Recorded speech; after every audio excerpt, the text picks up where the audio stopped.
look at, we are a threat discovery and cyber intelligence firm, and we do a lot of cyber research, and especially these sort of geopolitical topics. If you look at it, that has been one of our core strength anyway.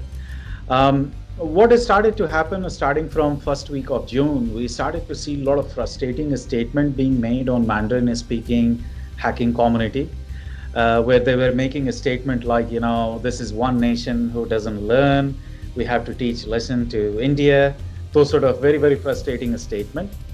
And Okay. then what has started to happen is that has started to get built up as it went, and we have been monitoring those forums for a while now.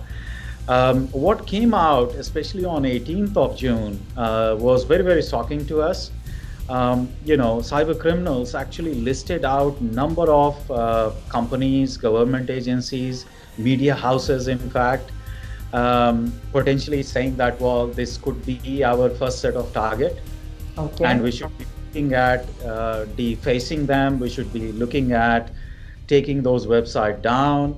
We should be looking at running some sort of denial of service attack against those companies and those websites. Mm-hmm. And the portfolio of, actually, if you look at companies and as well as government agencies and media houses which came out in the list, which was a very, very exhaustive list which they came out with. It had number of smartphone making companies who are Indian by origin.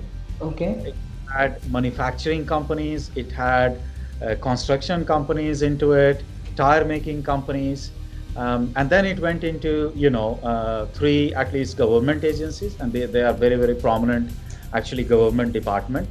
And Okay. what was very interesting was, number of media houses who were listed, and really the emotion was that, well, these media houses are always talking about India agenda, and they don't understand the real sort of situation here. So we Mm-hmm. should be them a lesson too.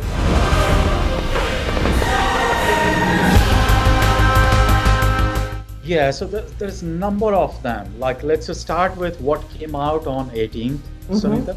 Mm-hmm. Uh, from press and media perspective, you had Times of India, you had Republic TV, you had NDTV, you had Hindustan Times, XTV, Aaj Tak, and Dainik Jagran. They were Okay. the, Okay. if you look at, like, from the corporate India perspective, Mm-hmm. you had Geo, you had MRF Tires, you had Sun Pharmaceuticals, you have Airtel, Cipla, Okay. Intex Technologies, Micromax, BSNL, like, humongous list. And Okay. what came out a bit later, which was really on 23rd of June, Mm-hmm. which was another big list. And under this list, they were really looking at actually literally targeting anything which is available out there. And Okay. this time, the motive was very different. The motive was really to exfiltrate data, which will have a wider impact on these organizations than Okay. just defacing their website. Okay. And some of those names were like Air India, Bharat Electronics, we saw TVS, we saw Okay. GVK, saw Hindustan Aeronautics, Mm-hmm. Wipro came up, Indian Oil was there, Okay. we saw Steel Authority of India, we saw Dabur being there. It's like, it's a huge list, and we have got a very technical report which we Right. prepared, which we Right. submit to CERT function.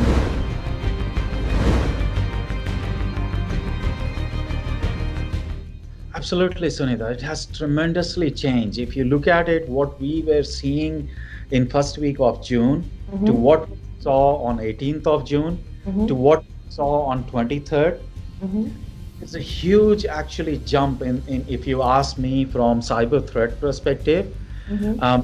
Has completely elevated to a different level. If you look at it, first week of June was all frustrating statement to what came out on 18th of June, which was really a defacement, causing reputational damage Okay. to organizations, to government agencies, to press and media houses, to where it went on 23rd was really exfiltrating sensitive information.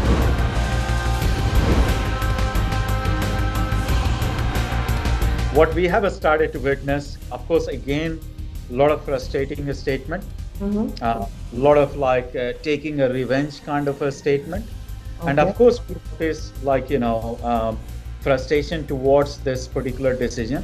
Right now, can we really say that this is related to the wider campaign which we have noticed. I don't think so. We are in that position today, but we Okay. continue to monitor, and these forums, truly they evolve as you go. I'm Mm-hmm. very sure we are going to be seeing something coming out on these forums where it's going to be going against, some of the national apps which we have got, or going behind some of the companies who produces those apps, or some Right. of the genius apps which we have got in back in India. I'm very sure the emotions are going to go towards them.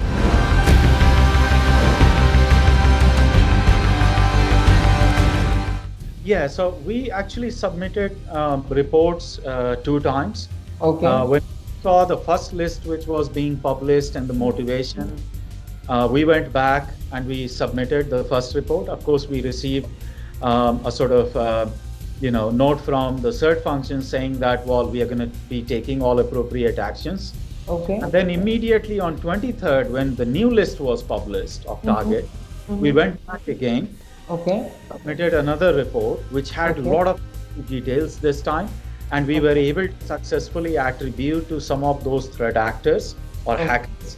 Okay. We suspect that they are behind this, and it looks like CERT function went out and they came out with an advisory which was sent out to all the companies, government agencies who were in the list.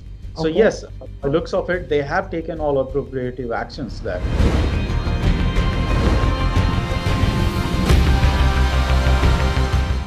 Yeah, so if you look at predominantly, like, these attacks, and especially these two groups where we have attributed this particular threat coming from, Sunita, Okay. um, these two groups are called, Stone Panda and Gothic Panda. These are two Okay. groups, hacker Okay. groups.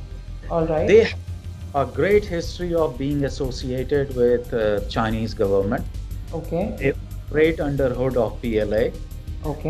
Their infrastructure is spread among Shenzhen, Guangzhou, Chengdu, and Beijing. These Mm-hmm. are like places from where we have witnessed them historically operating from. But do not be under impression that these group only operate from these places. They Right. have got wider set of asset across the globe from Mm-hmm. where they potentially actually launch these cyber attacks. You will Okay. rarely see these cyber criminals Mm-hmm. launching cyber attacks using their own assets or their own infrastructure. They always try to use hacked infrastructure, which they kind of potentially use to come and attack.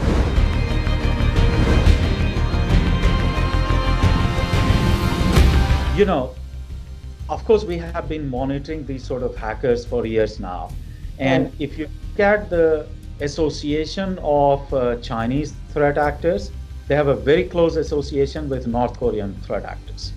Okay. And try to proxy North Korean threat actors to Mm-hmm. be on the front, who will actually launch the attack on behalf of them. And Okay. imagine, Sunita, in North Korea, you do not have any other business.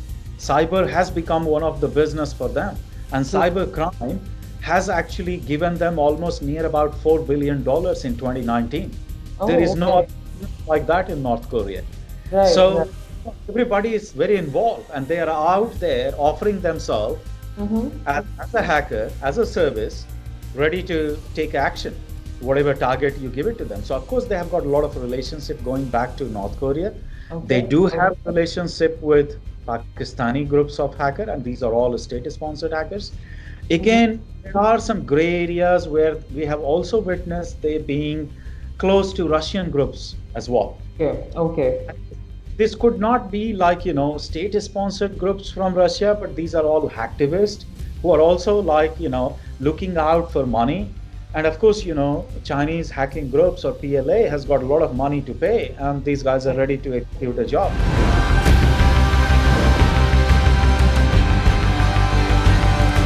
There are a few things I want to highlight here, Sunita. One, I think we surely need a national cybersecurity strategy, which Right. is quite important because that is one piece which can glue everything together. And Right. once you have a national strategy, you need to have a very clearly defined policy and Mm-hmm. a process.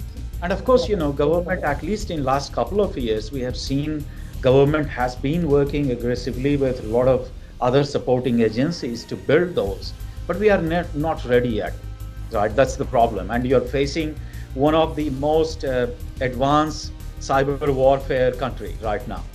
Yeah. You've got like, to focus towards how can you build your cyber resilience infrastructure.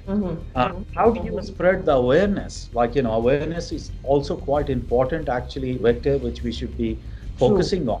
True. Looking at cybersecurity controls, I think we need to have a cohesive view of cybersecurity controls, Right. and some we should figure out to marry up, like, an intelligence-driven kind of a posture, which Okay. traditionally I'll tell you, a lot of actually nations, a lot of organizations miss, because they're looking at just event-driven kind of approach. Something happens, I will react to it.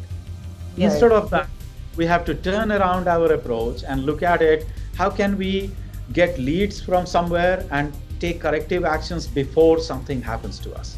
I think we True. have to move towards that.